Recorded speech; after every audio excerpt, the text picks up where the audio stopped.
नमस्कार दोस्तों, अगर आप मेन स्ट्रीम टीवी चैनल्स देखते हैं या देखा होगा आज, तो आप तक ये श्योर पहुंच गया होगा कि मोदी ने बहुत बड़ा तोहफा, बहुत बड़ा उपहार जो है वो लोगों को दिया है।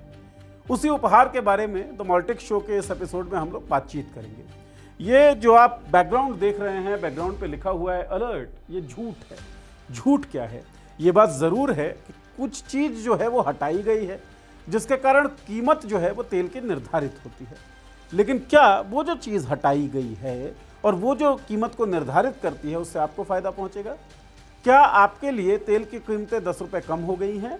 ये एक बड़ा सवाल है, लेकिन गोदी मीडिया बहुत हद तक इस तरीके से रिपोर्ट कर रहा है। और भारतीय जनता पार्टी, इसका जो ऑफिशियल ट्विटर अकाउंट है, इसकी जो भाषा है वो देखिए, पेट्रोल सस्ता, डीजल सस्ता, यही फ़र्क है निर्णायक नेतृत्व और सिर्फ बयानबाजी करने वालों में।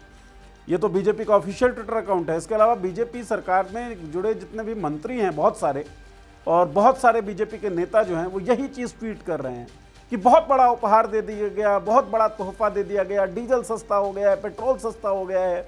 और ये चीज़ आपके कानों में गूंज रही होगी, इसकी जो आवाज़ है। तो थोड़ा सा इसी बात पर हम लोग बातचीत करेंगे कि दरअसल गवर्नमेंट ने क्या किया है, वो कदम जो है कितना ज़रूरी है, और क्या ये जो कीमतें फिलहाल गवर्नमेंट ने घटाई हैं, जिसका दावा कर रहे हैं ये लोग, इस कीमत को बढ़ाने वाले कोई और थे, किसी और ग्रह से आए थे? इस बारे में भी हम लोग बातचीत करेंगे। ऑपोजिशन जो है वो क्लैरिफाई कर रहा है इस बात को कि भैया ऐसा नहीं हुआ है कि सस्ता वस्ता जो हुआ है वो आपके लिए हुआ हो।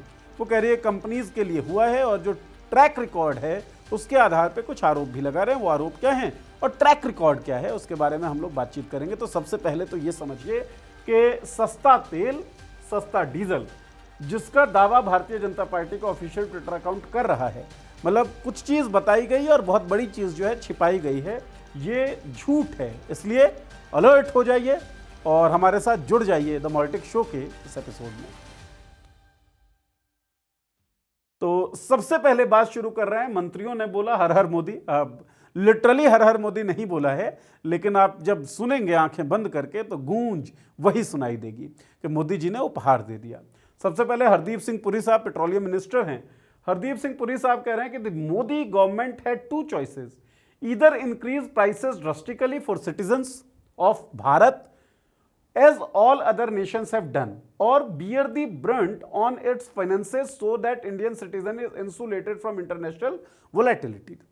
दो विकल्प भारत की सरकार के पास थे, हरदीप पुरी साहब कह रहे थे। या तो जो प्राइस इंक्रीज जो है वो भारत के लोगों के लिए बहुत ज़बरदस्त तरीके से एक्सपोनेंशियली वो इंक्रीज हो जाता है ड्रास्टिकली, या फिर जैसा अन्य देशों ने किया है अपने अपने देश के नागरिकों के लिए, या फिर जो bear the Brunt on it's finances, या भारत की सरकार अपने वित्त पर यह दबाव झेलती, अपने अर्थ पर, अपने कोष पर। एक बात बताइए, ये जो भारत सरकार का कोष है कहीं और से आ रहा है क्या? भारत सरकार का कोष और आपका हमारा पैसा ये अलग अलग चीजें हैं क्या? भारत सरकार के कोष में जो पैसा है वो किसका पैसा है? ये एक बड़ा सवाल है जिसका जवाब आपको ढूंढना होगा, और आप क्या जवाब ढूंढ पा रहे हैं वो हमको बताना भी होगा। तो ये तो हरदीप सिंह पुरी साहब का ट्वीट है। ये आप देखेंगे अलग अलग नायब सिंह सैनी जो हरियाणा के मुख्यमंत्री हैं, ये केंद्रीय मंत्री हैं, प्रहलाद जोशी साहब, अनुराग ठाकुर जी हैं, उसके बाद ये अपने देवेंद्र फडणवीस साहब जो महाराष्ट्र के मुख्यमंत्री हैं, और ये हमारे संबित पात्रा जी। गोदी मीडिया चैनल्स अगर आप देखते हो तो बहुत पहले प्रवक्ता बनकर आते थे, वो ट्रिलियंस जीरो वीरो, ऐसा एक विवाद भी हुआ था गौरव वल्लभ के साथ, आप लोगों को याद होगा। तो संबित पात्रा साहब ने पूरा एक ग्राफिक बनवा के डाला है अपने ट्विटर पे। उन्होंने लिखा है सस्ता हुआ पेट्रोल डीजल। अरे भाई, आधी बात क्यों बता रहे हो पात्रा साहब? पूरी बात बताइए ना, हुआ क्या है। ग्राफिक क्या है? युद्ध के बीच मोदी सरकार का बड़ा फैसला, सस्ता हुआ पेट्रोल डीजल। और फिर लिखा है पेट्रोल पर एक्साइज ड्यूटी 13 रुपए से घटकर 3 रुपए, 10 रुपए से घटकर 0 रुपए।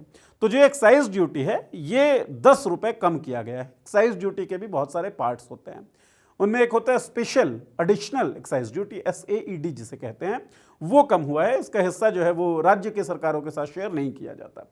बहरहाल बातचीत करेंगे। अमित शाह साहब, इनका भी ट्वीट है, as the world is reeling under fuel shortages amid the West Asia crisis driving up prices globally, the Modi government's decision to cut excise duty on fuel brings much needed relief to citizens. माफ करिएगा, citizens को क्या राहत पहुंची है? आप जितना पैसा तेल का चुका रहे थे उतना ही पैसा आप अब भी चुकाएंगे, लेकिन हाँ राहत मिली है। मतलब इस कदम को आप परिस्थितियों के हिसाब से, तत्काल के हिसाब से अगर देखें तो ठीक है ये फैसला। ठीक इस कारण से है क्योंकि ऐसा नहीं है कि आपको बहुत बड़ा कोई सुख मिल जाएगा इससे, लेकिन जो बहुत बड़ा दुख आपको मिलने वाला था वो कम से कम फिलहाल नियर फ्यूचर में, अभी कुछ दिनों में वो दुख आपको नहीं मिलेगा। लेकिन स्थितियां अगर परसिस्ट करती हैं, युद्ध अगर चलता रहता है, तो शायद वो दुख भी आपको झेलना पड़े। तो कोई बहुत बड़ी खुशी आपको नहीं मिल रही है, लेकिन एक बहुत बड़ा दुख जो मिल सकता था, कम से कम तत्काल वो दुख आपको नहीं मिलेगा। इस निर्णय से ये तय होता है बस। ऑपोजिशन के जो लीडर्स हैं, पवन खेड़ा हैं, सुप्रिया श्रीनेत हैं और बाकी लोग भी ऑपोजिशन के लीडर्स जो हैं, उन्होंने इस चीज़ को बताया है कि किस तरीके से सिटीजन्स को रिलीफ नहीं मिल रहा है, बल्कि रिलीफ या कुशनिंग जो है वो ऑयल मैन्युफैक्चरिंग कंपनीज जो है उनके लिए हो रही है। सुप्रिया श्रीनेत का मैं ट्वीट पढ़ रहा था, उसकी जो आखिरी लाइन है वो बड़ी दिलचस्प है। उन्होंने कहा कि ट्रैक रिकॉर्ड देखते हुए ये बात ज़रूरी है, ये सवाल ज़रूरी है कि 5 राज्यों के जो चुनाव होने वाले हैं उसके बाद भी ये चीज़ जारी रहेगी या बढ़ा दी जाएगी। अब ये फैसला तो भविष्य के गर्भ में छिपा है कि राज्यों के चुनाव होते हैं, उसमें परफॉर्मेंस कैसा होता है, उसके बाद सरकार क्या एनालाइज करती है, क्या फैसला लेती है, ये तो जब समय आएगा तब हम लोगों को पता चलेगा। लेकिन क्या उससे पहले विश्लेषण नहीं होगा? विश्लेषण होगा। तो किस आधार पे होगा? ट्रैक रिकॉर्ड के आधार पे कि क्या पहले इस तरह की स्थितियां आई हैं, अगर इस तरह की स्थितियां आई हैं तो सरकार ने किस तरीके से रिस्पॉन्ड किया है या फिर रिएक्ट किया है, तो उस बारे में भी हम लोग आपको बताएंगे। टेक्निकली सबसे ये पहले समझिए कि आप जो कीमत चुकाते हैं पेट्रोल और डीजल का, वो कीमत तय कैसे होता है। तो साहब रिटेल प्राइस मतलब जो कीमत आप चुका रहे हैं, 94 रुपये हो या 106 रुपये हो, अलग अलग राज्यों की अलग अलग कीमत होती है।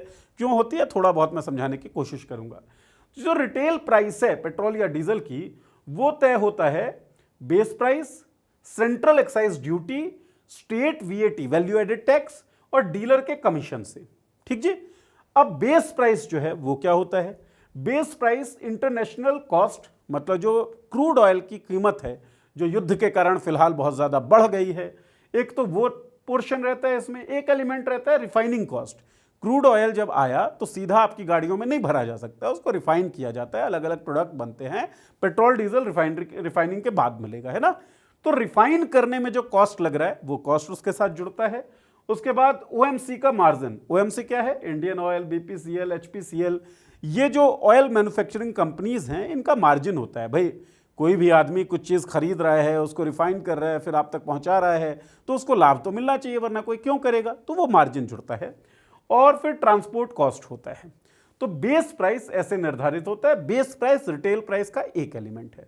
दूसरा एलिमेंट था central excise duty. Central excise duty के अंदर बेसिक एक्साइज भी होता है, SAED जिसका मैं जिक्र कर रहा था, जो दरअसल 10 रुपए कम किया गया है, यह है स्पेशल एडिशनल एक्साइज ड्यूटी। फिर रोड सेस और AIDC जो है कस्टम ड्यूटी जो होता है वो लगता है। तो इससे सेंट्रल एक्साइज ड्यूटी जो है वो तय होता है। इसके बाद वैल्यू एडेड टैक्स जो है, जो VAT जो है स्टेट VAT, यह है बेस प्लस एक्साइज पर स्टेट द्वारा फिक्स निश्चित प्रतिशत। अब क्या है कि जैसा आपका बेस प्राइस हो गया और जो आपका सेंट्रल एक्साइज ड्यूटी हो गया, ये दोनों मिलके मान लीजिए 100 रुपए होते हैं। और दिल्ली में हम बात कर रहे हैं तो दिल्ली में 19% के आसपास जो है वैल्यू एडेड टैक्स लगता है। तो आपकी कीमत हो जाएगी 100 रुपए का 19%, 19 रुपए, वो 100 रुपए में जुड़ जाएगा, 119 रुपए आपको कीमत चुकानी पड़ेगी। तो ये वेट जो है ये चीज होती है। वेट राज्य सरकार तय करती है, सेंट्रल एक्साइज ड्यूटी जो है वो गवर्नमेंट तय करती है, सेंटर तय करता है। बेस प्राइस जो है वो इंटरनेशनल मार्केट में तय करता है, रिफाइनिंग कॉस्ट तय करता है, ऑयल मैन्युफैक्चरिंग कंपनीज का जो मार्जिन है वो उसमें जुड़ता है, मतलब OMCs जो हैं वो तय करेंगे बेस प्राइस। इसका सबसे बड़ा जो फैक्टर है वो इंटरनेशनल मार्केट है। ठीक है। अब क्या हुआ, 10 रुपए SAED का कम किया गया। क्यों किया गया? भाई स्ट्रेट ऑफ हॉर्मुज जो है वो सिलेक्टिवली ओपन किया हुआ है ईरान ने। जो इजराइल और अमेरिका ने ईरान पे युद्ध थोपा, तो ईरान ने स्ट्रेटेजिक मूव के तहत स्ट्रेट ऑफ हॉर्मुज जो है उस पर अपना नियंत्रण कर लिया, कंट्रोल कर लिया। उन जहाज़ों को पास होने देंगे जो हमारे फ्रेंड नेशन के जहाज़ हैं, जैसा कि कल बयान आया ईरान का, और हमने मॉल्टेक शो के कल वाले एपिसोड में उस पर चर्चा भी की है। तो उसके कारण ऑयल मैन्युफैक्चरिंग कंपनी का मार्जिन जो था वो कम हो रहा था, क्योंकि क्रूड ऑयल आपका महंगा आ गया, रिफाइनिंग कॉस्ट उसमें जुड़ेगा, मतलब एक जो एलिमेंट है बेस प्राइस का, इंटरनेशनल कॉस्ट, वो बढ़ा है। तो ऑब्वियस सी बात है कि जो पूरी कीमत है वो बढ़ेगी। लेकिन आप रिटेल प्राइस अगर सेम रख रहे हैं तो जो मार्जिन है कंपनियों का वो घट रहा है ना। तो उस मार्जिन को कम करेगा ये जो एसएईडी कम हो रहा है ये, और उस मार्जिन को कम करने का जो मतलब उस मार्जिन को बढ़ाएगा एसएईडी को कम करने की वजह से, क्योंकि ये 10 रुपए कम किया गया है। पेट्रोल पे 13 लगता था, डीजल पे 10 रुपए लगता था, तो अब डीजल पे 1 भी नहीं लगेगा और पेट्रोल पे 3 रुपए लगेंगे, ये तय किया गया है। तो ये जो मार्जिन है ना ओएमसीज का, मैन्युफैक्चरिंग कंपनीज का, ये बढ़ाया गया है। कंज्यूमर को कोई खास तत्काल रिलीफ मिल रहा हो ऐसा नहीं है। तो है क्या कंज्यूमर के लिए इसमें? वो ये है कि भाई अगर ये एसएईडी कम नहीं करती सरकार, या 10 रुपए जो कटौती की गई है, ये कटौती अगर नहीं होती तो जो बेस प्राइस है वो बढ़ जाता है ना, क्योंकि इसमें सेंट्रल एक्साइज ड्यूटी, जो रिटेल प्राइस है वो बढ़ जाता, क्योंकि सेंट्रल एक्साइज ड्यूटी उसमें शामिल होती, एसएईडी का पोर्शन रहता। तो हो सकता है तेल आपको 100 रुपए प्लस मिलता अगर आप 94 रुपए का भी खरीद रहे हैं या 92 रुपए का भी खरीद रहे हो तो फिलहाल वो प्राइस हाइक नहीं होगा। इससे पहले एक डेवलपमेंट और मैं बताऊं, कल जो है नायरा, मैंने ऑयल मैन्युफैक्चरिंग कंपनीज का नाम आपको बताया, इंडियन ऑयल है, बीपीसीएल है, एचपीसीएल है ना। इसके अलावा कुछ प्राइवेट प्लेयर्स हैं जिसमें 2 सबसे बड़े नाम जो हैं, एक तो रिलायंस है अंबानी साहब का, और एक है नायरा। तो जो नायरा रिटेलर्स हैं इन्होंने डीजल और पेट्रोल की कीमत जो है बढ़ा दी। तो एक ट्रिगर पॉइंट भी रहा होगा इस फैसले को लेने में कि भाई हम एसएईडी जो है, स्पेशल एडिशनल एक्साइज ड्यूटी, इसको कम कर देते हैं। ये समझिए। अब गवर्नमेंट जो है, ऑपोजिशन, गवर्नमेंट ने ये फैसला लिया, ऑपोजिशन जो है वो क्या कह रही है कि क्या ये 5 राज्यों के जो चुनाव हैं उसके बाद भी ये जारी रहेगा, ये देखने वाली बात होगी। मेरा सवाल कुछ और है। सवाल ये है कि एक तो चुनावों के बाद क्या होगा वो देखा जाएगा, क्योंकि भारतीय जनता पार्टी जिस तरीके से चुनाव लड़ती है उसमें यह है कि किसी भी तरीके से वोटर को अपने कंट्रोल में लिया जा सके, वोटर को ये उसमें आकर्षण पैदा किया जा सके कि वो आपको वोट दे। इसके लिए अगर मॉनेटरी बेनिफिट देना होता है तो उसका भी कोई ना कोई पॉलिसी लाया जाता है। जैसे बिहार में 10,000 रुपये ट्रांसफ़र किए गए, उससे पहले चुनावों के दौरान किसान निधि का पैसा जो है वो जाता है ना। तो ये सब स्ट्रेटजी भी होती हैं कि वोटर्स को आप लुभा सकें।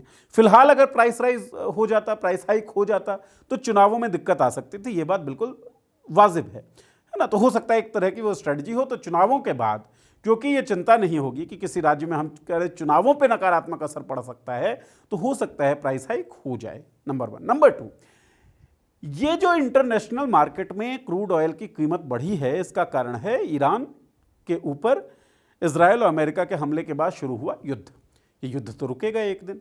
जिस दिन युद्ध रुका और जिस दिन स्ट्रेट ऑफ हॉर्मुज बिल्कुल तरीके से प्रोटेक्ट हो जाएगी, आराम से आवाजाही जो है शिप्स की वो चलने लगेगी, क्या तब फायदा सिटीजन्स को, नागरिकों को पहुंचेगा? ये एक सवाल है। इन दोनों सवालों के जवाब जो है ना फ्यूचर में, भविष्य में है। जब युद्ध रुकेगा तब देखेंगे क्या होता है, जब चुनाव हो जाएंगे तब देखेंगे क्या होता है। लेकिन ऐसा नहीं है कि हम लोग विश्लेषण नहीं करेंगे, है ना। और एनालिसिस आप किस पॉइंट पे करते हैं? ट्रैक रिकॉर्ड पे करते हैं। मतलब मैं अगर आपसे कोई वादा कर रहा हूं तो आप मेरे वादे पे कितना भरोसा करेंगे, ये मेरे पुराने कर्मों से जोड़ के आप देखेंगे कि भाई पिछली बार इस आदमी ने ये वादा किया था, ये किया या नहीं किया। अगर मैंने नहीं किया और एक पैटर्न्स आप उसमें नोटिस करें तो आपको लग जाएगा इस बार भी ये वादा पूरा नहीं करेगा। नरेंद्र मोदी के खैर बहुत सारे वादे हैं जिनके ऊपर बहुत सारी बातें की जाती हैं, बहुत सारी आलोचनाएं होती हैं विपक्ष की ओर से, है ना। तो उन वादों को खैर आप देखिए, जानिए कौन सा वादा आपको सबसे ज़्यादा लुभाया है और किस वादे ने आपको सबसे ज़्यादा धोखा दिया है, डिच किया है, वो हमको ज़रूर बताइएगा। तो यहाँ आते हैं तेल की कीमतों पे वापस। तेल की कीमतें क्या मोदी राज में फ्लक्चुएट हुई? और जब फ्लक्चुएट हुई, जब इंटरनेशनल मार्केट में तेल की कीमत कम हुई, तब मोदी सरकार का रिएक्शन क्या था, रिस्पॉन्स क्या था? सिटीजनरी जो है, आम लोग जो हैं, जो सिटीजन वर्ड का इस्तेमाल अमित शाह जी ने भी किया है अपने ट्वीट में, उनको कितना फायदा पहुंचा वो समझिए। 2023-24 जब सस्ता तेल आ रहा था, सस्ता तेल कहां से आ रहा था? रशिया से आ रहा था। रशिया और यूक्रेन के बीच वॉर छिड़ा, रशिया पे सैंक्शन लगा दिया अमेरिका ने। अब अमेरिका ने कहा डिस्काउंटेड प्राइस पे हम इंडिया को तेल दे देते हैं, रशिया ने हमको डिस्काउंटेड प्राइस पे तेल दिया। डिस्काउंटेड प्राइस पे तेल दिया। अब दोबारा आप आइए इस मामले पे, है ना। रिटेल प्राइस में बेस प्राइस जुड़ता है, बेस प्राइस इंटरनेशनल कॉस्ट से तय होता है। रशिया से हमारा जो इंपोर्ट था वो अच्छी खासी प्रतिशत उसकी हो गई थी, ईरान से तो हम बंद कर चुके थे 19 में, और रशिया हमको दे रहा था डिस्काउंटेड प्राइस पे तेल। इसका मतलब इंटरनेशनल कॉस्ट जो था क्रूड ऑयल का वो हमारे लिए कम हुआ। क्या इसका फायदा आपको पहुंचा? जी नहीं, इसका फायदा आपको नहीं पहुंचा। फायदा किसको पहुंचा?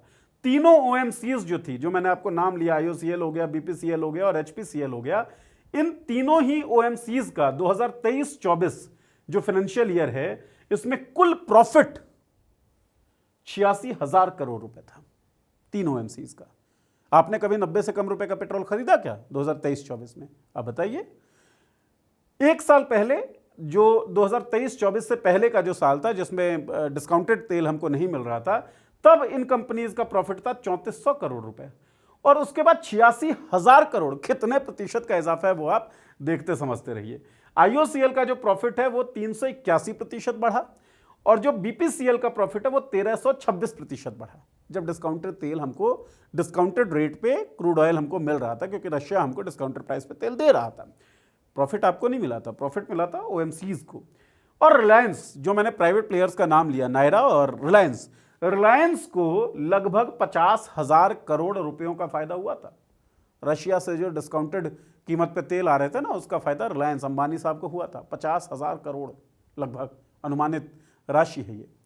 हम लोग तो वही मतलब 88, 89, 90, 91, 92, 93, 94, 100, 105 रुपए तक तेल खरीदा। बिहार में बहुत ज़्यादा कीमत है ना, वेट की वजह से होगा वो, जो मैंने आपको रूल बताया ना, वेट होता है जो स्टेट डिसाइड करता है। तो हमारे लिए, आम लोगों के लिए तो कीमतें कम हुई नहीं जब डिस्काउंटेड प्राइस में मिला। ये एक पहला उदाहरण है। दूसरा उदाहरण आप देखिए, यूपीए सरकार के समय में जो पीक एक्साइज ड्यूटी थी, है ना, मई 2014 में नरेंद्र मोदी प्रधानमंत्री बनते हैं, उससे पहले मनमोहन सिंह की सरकार होती है। 2004 से 14 तक यूपीए की सरकार जो थी वो देश में उसका शासन था। यूपीए की सरकार के टाइम में जो पीक एक्साइज ड्यूटी थी, पेट्रोल पे 9 रुपये 48 पैसे और डीजल पे 3 रुपये 56 पैसे, ये पीक की बात कर रहा हूं मैं। और मोदी सरकार के समय में जो पीक एक्साइज ड्यूटी थी, ये कोरोना के समय में हुआ था, पेट्रोल पे 32 रुपये 98 पैसे, डीजल पे 31 रुपये 83 पैसे। ये पीक्स की मैं बात कर रहा हूं, है ना। फिलहाल भी 20, 22, 23 रुपये जो है वो रहता ही था ऑन एन एवरेज, पेट्रोल और डीजल, तो कम तो हुआ नहीं। अब ये चीज जरूरी क्यों हो जाती है, अब ये समझिए। इसके लिए आपको ये देखना होगा, 2014 जून जब मोदी साहब को प्रधानमंत्री बने, देश के 1 महीना हुआ था, उस वक्त $112 प्रति बैरल हमको तेल मिल रहा था। एक बैरल में लगभग 159 लीटर क्रूड ऑयल होता है। $112 का एक बैरल, यानी 159 लीटर तेल की जो कीमत थी वो $112 थी 2014 के जून में। 1 लीटर क्रूड की कीमत हो गई $70, मतलब $0.70, और लगभग 45-50 रुपए में $1 हमको मिल रहा था, अगर उसी वक्त के एक्सचेंज रेट के हिसाब से हम सोचे 45-50 रुपए में। 2016 की जनवरी में $30 से $35 प्रति बैरल हुआ। 112 प्रति डॉलर जो था डॉलर, वो $30 से $35 प्रति बैरल हो गई थी कीमत 2016 जनवरी में। और इसके जियोपॉलिटिकल कारण थे। वह 2014 के समय में गल्फ में टेंशन था, ईरान इराक वो सारा टेंशन था, जिसके कारण से सप्लाई की दिक्कत थी। 2016 में वो टेंशन रिलैक्स हुआ, कम हुआ, और शेल ऑयल बूम जो आया वो अमेरिका में आया। तो कुछ ऐसी टेक्नोलॉजी अमेरिका ने खोजी जिससे ऑयल निकालना उनके लिए बहुत सस्ता हो गया, जिसके कारण से इंटरनेशनल मार्केट में $30-35 प्रति बैरल कीमत हो गई थी क्रूड ऑयल की। समझ रहे हैं इसका मतलब क्या है? 1 लीटर क्रूड की कीमत हो गई $0.20, यानी कि 12 से 15 रुपए। तो क्रूड ऑयल की कीमत 12 से 15 रुपए पड़ रही थी। लेकिन क्या 2016 में आप 35-40 रुपए का पेट्रोल या डीजल खरीद रहे थे? नहीं। 2014 में जो कीमत थी, जब मोदी प्रधानमंत्री नहीं बने थे, उससे कम में खरीद रहे थे? नहीं। इसका मतलब 2 इंस्टेंसेस, एक तो मैंने आपको बताया जब रशिया हमको डिस्काउंटेड कीमत पे तेल दे रहा था तब का, और एक ये 2014 जब नरेंद्र मोदी सत्ता संभालते हैं, और 2016 में जब इंटरनेशनल मार्केट में तेल क्रूड ऑयल की कीमतें बहुत कम हो जाती हैं। फायदा आपको तो मिला नहीं, तो फायदा गया कहां? हुआ क्या था, एक्साइज ड्यूटी जो होती है वो लगभग 14 बार नरेंद्र मोदी की सरकार बढ़ा चुकी है। 14 बार। 2014 से 16 के दरमियान 11 बार मेरे हिसाब से जो एक्साइज ड्यूटी है उसको बढ़ाया गया, जिसके कारण कीमत जो है वो आपके लिए वैसा ही रहा, या फिर वो इंक्रीज ही करता रहा। अब आप सोच के देखिए ना, 60 रुपए लीटर आपको पेट्रोल मिल रहा था 2014 में, आज की तारीख में कीमत जो है वो लगभग 94 रुपए है। 50-55% जो है वो बढ़ गई है कीमतें। क्या इतनी कीमत बढ़ी क्रूड ऑयल की? जी नहीं। ओएमसीज का मुनाफा जो है वो देखिए आप, वो बढ़ता जा रहा है, सिटीजनरी को बहुत ज़्यादा फायदा होता हुआ दिख नहीं रहा है। तो सिंपल सा गणित है, सिंपल सा लॉजिक है कि भाई अब भी जो आपने एक्साइज ड्यूटी कम किया है वो डायरेक्टली प्रत्यक्ष तौर पर सिटीजन को फायदा पहुंचे, ये ऐसा नहीं होने वाला है। सिटीजन यानी आप और हम उतनी ही कीमत चुकाएंगे जितनी कीमत हम चुका रहे थे। बस ये है कि तत्काल में जो दिक्कत हमारे सामने आ सकती थी, 10-12 रुपए बढ़ सकता था शायद पेट्रोल डीजल की जो कीमत, वो अभी नहीं बढ़ेगी, ये तय किया है सरकार ने। और सरकार के ट्रैक रिकॉर्ड को देखते हुए जो हमने आपको बताया भी और समझाने की कोशिश की है, उसको देखते हुए ऐसा लगता है कि जब ये माहौल, जब ये सिचुएशंस हल्के हो जाएंगे, जब स्ट्रेट ऑफ हॉर्मुज पूरी तरीके से ओपन हो जाएगा, जब इंटरनेशनल मार्केट में जो क्रूड ऑयल है उसकी कीमतें कम हो जाएंगी, तब भी शायद ही आपको फायदा पहुंचे। और 2 उदाहरणों से हमने ये स्पष्ट करने की कोशिश की है कि ऐसी स्थिति आई लेकिन फायदा आपको पहुंचा नहीं। तो एक तो इन चीज़ों को हमको ज़रूर ध्यान में रखना चाहिए कि जो चीज़ फैलाई जा रही है, और सबसे बड़ी आपत्ति या सबसे बड़ी दिक्कत ना ये ऑफिशियल ट्विटर अकाउंट के इस ऑफिशियल ट्वीट से है, पेट्रोल सस्ता डीजल सस्ता। ये दरअसल भ्रमित करने के लिए ऐसा लिखा जाता है। तो भाई पेट्रोल डीजल जो सस्ता हुआ है, कोई फ़ायदा आपको नहीं मिलने वाला, वो फ़ायदा जो है ओएमसीज को मिलने वाला है। आपको फ़ायदा पहुंचेगा कैसे? नायरा ने कीमत बढ़ाई, हो सकता है वो एक ट्रिगर पॉइंट हो, और कीमत जो एसएईडी है, स्पेशल एडिशनल एक्साइज ड्यूटी, वो कम कर दी गई। स्ट्रेट ऑफ हॉर्मुज के सिलेक्टिवली ओपन होने की वजह से या वॉर की वजह से इंटरनेशनल मार्केट में जब क्रूड ऑयल ने दबाव बढ़ाया अपनी कीमतों के कारण, तो हमको ये कदम उठाना पड़ा। तो लोग जब सवाल पूछेंगे, जब सवाल उठाएंगे, तब शायद सरकार लोगों के फायदे के लिए काम करेगी, जिससे डायरेक्ट बेनिफिट आपको होगा। तब सरकार कोष को और लोगों को अलग करके नहीं देखेगी।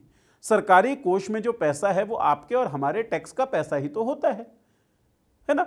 मतलब तेल की कीमत जो आप 55, 60, 65 रुपए दे सकते थे, वो कीमत आपने चुकाई 94 रुपए प्रति लीटर।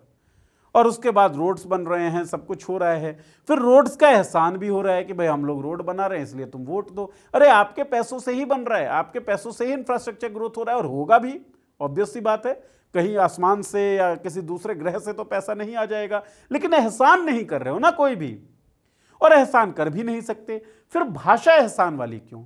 और एहसान वाला शब्द मैं बार बार इसलिए प्रयोग कर रहा हूँ, मॉलिटिक्स के अलग अलग वीडियोस में आपने देखा होगा, बिहार के चुनाव के समय में एक एडवर्टाइजमेंट में देख रहा था, जब जो ये फ्री राशन 5 किलो दिया जाता है लोगों को, गरीब लोगों को, और सरकार दावा करती है कि 80 करोड़ लोगों को दे रहे हैं, उसका एडवर्टीजमेंट था किसी अखबार में, और अन्न वरदान कह के, भारतीय जनता पार्टी का ऑफिशियल फेसबुक पर मैं देख रहा था, अन्न वरदान कह के दिया गया था। तो फेसबुक पोस्ट ही रहा हो, अन्न वरदान, वरदान।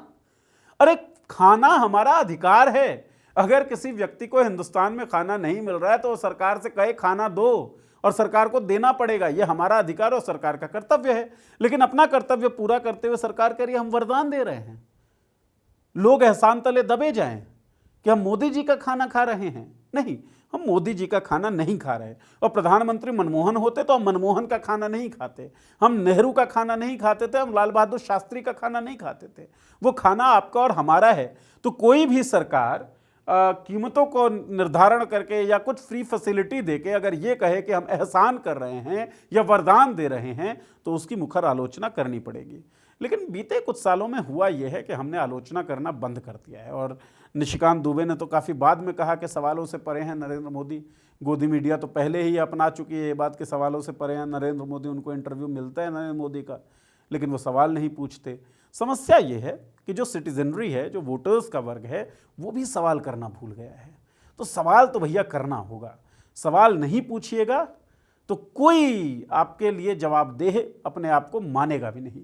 और सवाल जब पूछने लगिएगा तो अपने को वो लोग समझेंगे भी भाई सवाल पूछ रहे हैं, लोकतंत्र के मालिक हैं, तो मालिकों को जवाब देना पड़ेगा, है ना। तो सवाल पूछना बहुत ज़रूरी है।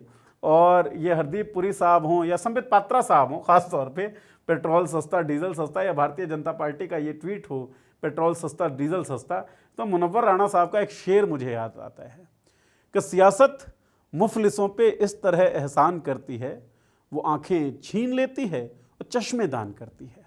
जब सस्ता मिल रहा था आपको तेल, उसका फ़ायदा आपने पहुंचाया होता। आप इतने सालों से सरकार में हैं, आपने स्थितियां भांपी होती और पहले से भी कोई कदम उठाकर रखे होते। आपकी डिप्लोमेसी, आपकी फॉरेन पॉलिसी इतनी स्ट्रांग होती कि ऐसा इफेक्ट हम पर पड़ता ही नहीं और हम किसी एक साइड में खड़े। बहुत सारी चीज़ें हैं जिस पे हम लगातार चर्चा कर चुके हैं। तो आप किसी के एहसान तले दबे नहीं हैं, कोई आपको वरदान दे नहीं रहा है। जो लोग जो काम कर रहे हैं वो आपके पैसों का काम है, आपका पैसा है, आपका अधिकार है, तो अधिकार को एंजॉय करिए। और अगर ये जो युद्ध है, क्योंकि ट्रंप की खिसियानी बिल्ली खंबा नोचे वाला व्यवहार और ईरान का रिटेलिएशन, ये दिखाता है कि भाई युद्ध जो है बहुत आसानी से, बहुत जल्दी शायद रुकने वाला नहीं है। कई लोग जो हैं इसकी आशंका व्यक्त कर चुके हैं। तो अगर युद्ध लंबा खिंचता है तो तेल की कीमतें, क्रूड ऑयल की कीमतें और बढ़ेंगी। ईरान तो कह रहा है कि हम $200 प्रति बैरल तक एस्केलेट करेंगे इसको, है ना। तो एक इंटरनेशनल दबाव, इंटरनेशनल चुनौती जो है वो है ये तमाम देशों के लिए, विश्व के। उस चुनौती से हम कैसे निपटेंगे और क्या आपके जेब पर दबाव तब पड़ेगा, ये देखने वाली बात होगी। आपको क्या लगता है, अपनी राय इस वीडियो के कमेंट बॉक्स में हमें लिखकर ज़रूर बता दें। चैनल को सब्सक्राइब कर लें, बेल का आइकन भी दबा दीजिए ताकि वीडियोज़ के नोटिफिकेशन आपको मिलती रहे। बहुत बहुत शुक्रिया।